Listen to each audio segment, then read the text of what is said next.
कुछ दिनों पहले तक जहां इस बात की चर्चा चल रही थी कि नीतीश कुमार भारतीय जनता पार्टी से लोकसभा स्पीकर का पद चाहते हैं, वहीं अब एक ऐसी खबर आई है जिससे नीतीश कुमार के गढ़ में भारतीय जनता पार्टी ने सेंधमारी कर दी है। भारतीय जनता पार्टी ने उनको लोकसभा स्पीकर का पद तो नहीं दिया, लेकिन भारतीय जनता पार्टी ने नीतीश कुमार के एक अहम पद को अपने कब्जे में ले लिया है और अब जनता दल यूनाइटेड को घाटा हो गया है। अब नीतीश कुमार के कौन से गढ़ में भारतीय जनता पार्टी ने सेंधमारी कर दिया है और नीतीश कुमार को कैसे घाटा हो गया है, हम आपको विस्तार से बताएंगे। लेकिन उससे पहले नमस्कार, मेरा नाम वेद प्रकाश है, आप जनता जंक्शन देख रहे हैं और कैमरे के पीछे हैं विशाल। आइए अब हम आपको बताते हैं कि नीतीश कुमार को क्या राजनीतिक घाटा हो गया है और कौन से अहम पद पर भारतीय जनता पार्टी ने अपना दांव मजबूत कर लिया है, अपना कब्जा जमा लिया है। दरअसल हम बात कर रहे हैं बिहार विधान परिषद अध्यक्ष का।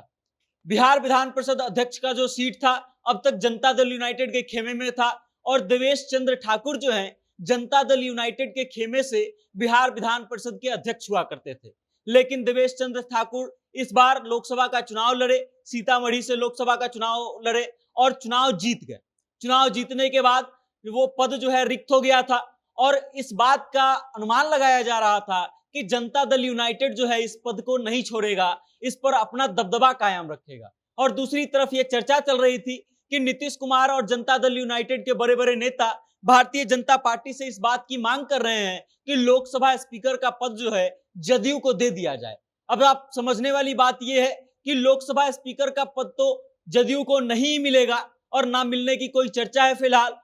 लेकिन जनता दल यूनाइटेड के एक अहम पद यानी कि बिहार विधान परिषद अध्यक्ष के पद पर भारतीय जनता पार्टी का कब्जा हो गया है। देवेश चंद्र ठाकुर के इस्तीफे के बाद जब से यह पद खाली हुआ है, तब इस पर भारतीय जनता पार्टी के अवधेश नारायण सिंह जो हैं अब विराजमान हो चुके हैं और इस कारण से जनता दल यूनाइटेड को भारी नुकसान हो चुका है। हालांकि उपाध्यक्ष का जो पद है, बिहार विधान परिषद उपाध्यक्ष का पद, वो जनता दल यूनाइटेड के कोटे में गया है और रामवचन राय जो हैं वो विधान परिषद के उपाध्यक्ष चुने गए हैं।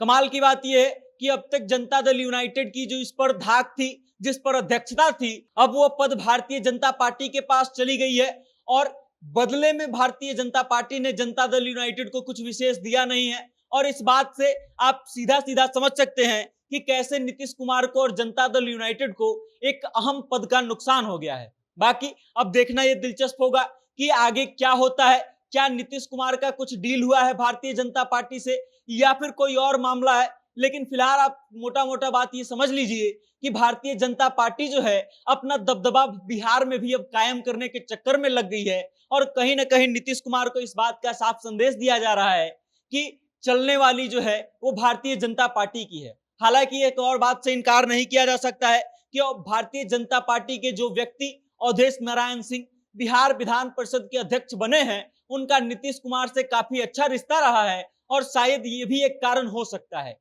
लेकिन कारण चाहे जो भी हो, भारतीय जनता पार्टी कहीं ना कहीं भारी पड़ रही है और जनता दल यूनाइटेड जो है हल्का सा पीछे आ रही है। बाकी इस खबर को लेकर के आप क्या सोचते हैं, नीतीश कुमार के इस हार को लेकर के आप क्या सोचते हैं, भारतीय जनता पार्टी के इस मजबूती को लेकर के आप क्या सोचते हैं, आपकी क्या राय है, कमेंट के माध्यम से अपना विचार हम तक जरूर भेजिएगा और देखते रहिएगा जनता जंक्शन। बहुत बहुत धन्यवाद।